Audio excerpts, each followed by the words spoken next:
এই যে পাথর বাটিটা, সোনার পাথর বাটিটার স্বপ্ন তুই দেখছিস না রে ফুলকি? ওইখান থেকে নিচে নেমে আয়।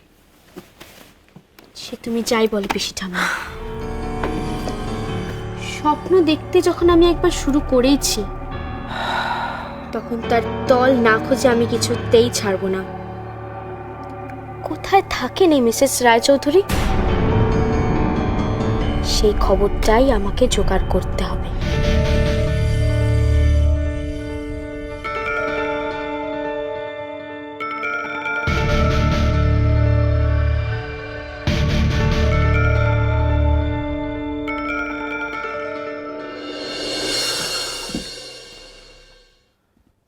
কি ব্যাপার, একা কেন? তোমার মা কোথায়? হ্যাঁ, শেখ শেখ শেখ, এখনো সময় আছে, দেখে শেখ। আমরা কখনো কারোর কোনোদিন ক্ষতি করিনি, সেজন্য স্বয়ং ভগবান মিসেস রায়চৌধুরীর রূপে এসে আমাদের এত বড় বিপদ থেকে উদ্ধার করলেন। বাবা, এইসব কথাগুলো তুমি আমার শোনাচ্ছ কেন এখানে? তোকেই তো শোনাবো। তোকে শোনালেই তো তোর মায়ের কানে গিয়ে পৌঁছবে, তুই তোর মাকে শোনাবি। খুব আনন্দ হয়েছিল না? খুব আনন্দ হয়েছিল আমাদের বিপদে পড়তে দেখে। এবার দেখ দেখ আমি তোদের কিভাবে সাহায্য করি। শোনো বাবা, এই কথাবার্তাগুলো না আমার একদম শুনতে এখন ভালো লাগছে না। মেজাজটা এই গরম আছে, তার উপরে তোমার এই পাঁচালি শুরু করো না এখন প্লিজ। পাঁচালি তো এবার তোদের শুরু করতে হবে নি। তুই আর তোর মা এখন থেকেই ভগবানের পাঁচালি পড়, যাতে তোদের আসন্ন শনিদশা কিছুটা হলেও কাটে। মানে মানে বড় খোকা, বড় খোকা, ওই দেখ সে মেজ বৌমা এলো নার্সিং হোম থেকে। আয় চলে আয়, আমি যাই ওর বিছানাটা একটু ঠিকঠাক করে দিই।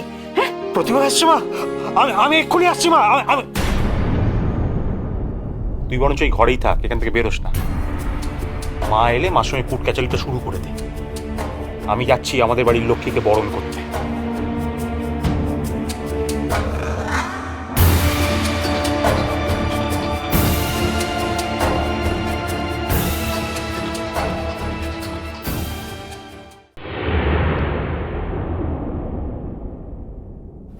এই দেখবি ওইদিকটা সামলে সামলে। হ্যাঁ চল চল আস্তে আস্তে এসো, আস্তে মেজো বৌমা। এসো এসো এসো এসো এসো আস্তে। এসো মা, চল।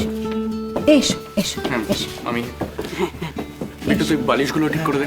পিঠের কাঠটাতে দিয়ে দে। এই এই এই এই না, আস্তে গুছিয়ে বস। এই এই হেলান দাও, দাঁড়া, এই নাও বস। আরে দেখবো মনীষ কোথায় রে? মেজদা ওষুধগুলো কিনে নিয়ে একেবারে আসছে। হ্যাঁ, এখন কেমন লাগছে মেজ বৌদি? অতীশ, কখন এলে তুমি? এই এলাম। তোমার শরীর এখন কেমন আছে? ভালো, কিন্তু ওই অনু অনু আসেনি? কেমন আছে? আর ওই তোমার ছেলে? অনু বাবাই ওরা সব ভালো আছে, তবে এই নিয়ে আমরা পরে কথা বলবো। এখন তুমি একটু রেস্ট নাও, কেমন?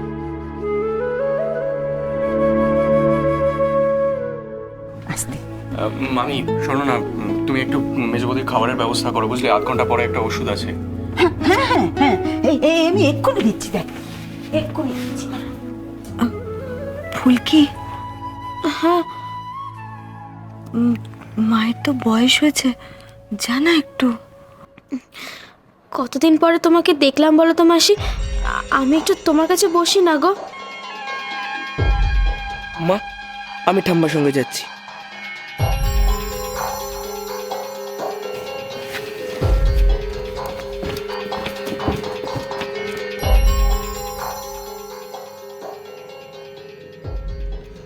মেজো বৌমা, তুমি বাড়িতে ফিরে এলে, এখন নিশ্চিন্ত। আজকে যে কার মুখ দেখে সকাল হয়েছিল দেখো, নার্সিং হোম থেকে তুমি আজকে ফিরে এলে, বিক্রি হয়ে যাওয়া বাড়ি ফেরত পেয়ে গেলাম, তার উপরে আবার বাড়ি বিক্রি হয়ে গিয়ে ফিরে পেলেন মানে?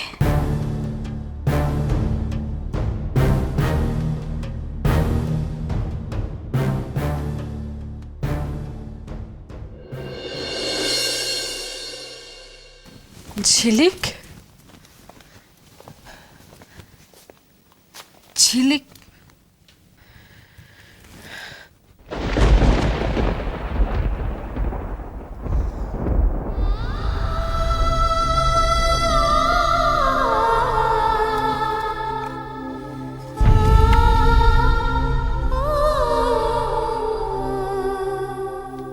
এক্ষুনি ফিরে আয় ঝিলিক। দেখ তোর মনে তোর জন্য কি নিয়ে এসেছে, তোর জন্য খুশি নিয়ে এসেছে। হরিশঙ্কর মুখার্জির বাড়ি আমি ফিরিয়ে দিয়ে এসেছি ঝিলিক।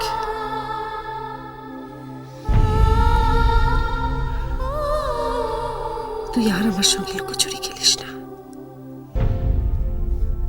আমাকে সব সত্যি কথাটা বল।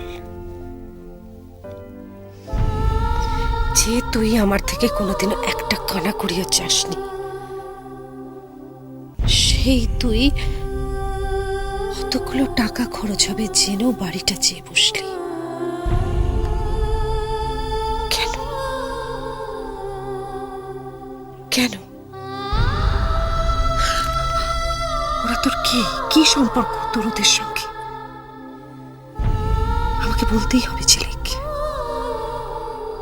আমি আর তোর কোনো বারণ শুনবো না। আমার একটা কথাও শুনলো না। এত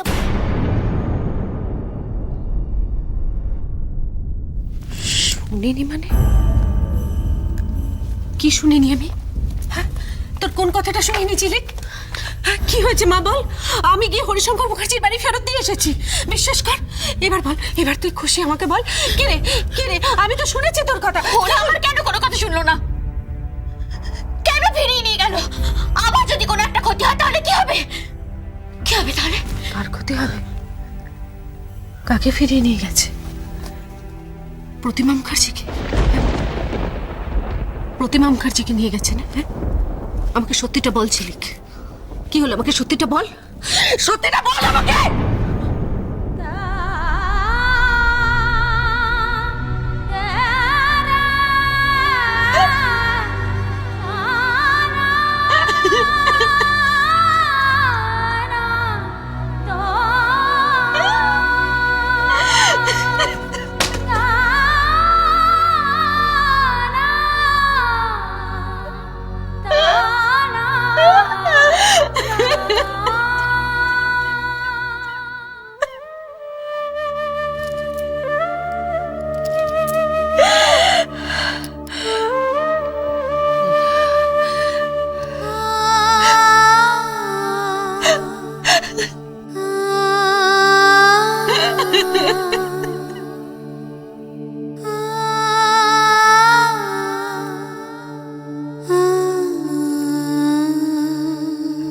সত্যিটা আমাকে বল,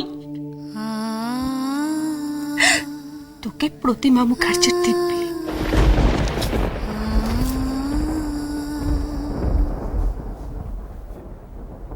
না মনি? না, কেউ বিশ্বাস করেনি, কেউ না। উনি আমার মা।